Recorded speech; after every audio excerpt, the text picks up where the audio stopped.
I knew the lake was full of danger, but Zuko pretended to be innocent, trying to make me drop my guard. Such a clumsy trick could never fool me. I sniffed the air and saw through his plan, but I didn't expose him. I walked into the lake, making myself the bait. As I stepped deeper, Zuko grew nervous and lowered his head, pretending to drink. The surface rippled. He thought his plan worked, but I only gave a cold smile. I had already smelled the stench of the deep-sea beast. I raised my axe and blocked the deadly strike. Zuko panicked and ran, leaving me face to face with the monster. I grabbed its neck, ready to finish it, but its tail wrapped around me, pulling me down. The weight held me tight. Zuko heard my roar and grinned with pride, but after just a few steps, my axe flew past him and tripped him to the ground. When he looked up, I had already taken the beast's head. I did not blame him. Instead, I signaled him to keep leading the way. We crossed a bridge made of giant bones. Even with my massive height, I felt small before that skeleton. If that creature had lived, it would have destroyed the earth. At last, we reached our destination. What I saw filled me with sorrow and rage. My kin were enslaved. One mistake meant being cut down as a warning. Zuko's father warned us to stay cautious, but my eyes caught an old ape, beaten only because he could not lift a stone. I could not hold back. Ignoring the warning, I stood up.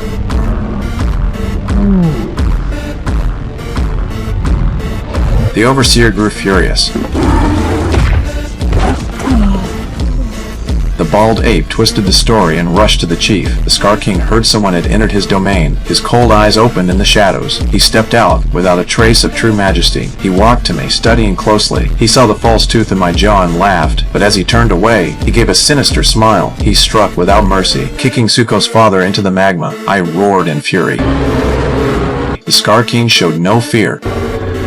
He ordered the field cleared, declaring he would end me himself. The drums thundered. The Battle of Kings began. He lashed out with his bone whip, cutting my hand before I could close in. But as the ruler of the Hollow Earth, I would not retreat. I raised my axe and charged. He dodged with speed, then snapped the whip and caught me off guard. Before I could recover, his whip tore my axe away. He leapt forward, locking his grip around my throat. At the edge of defeat, I unleashed my strength, hurling him to the ground. He was smashed aside, but showed no anger. He raised a crystal high, and from the shadows, a terrifying beast began to rise.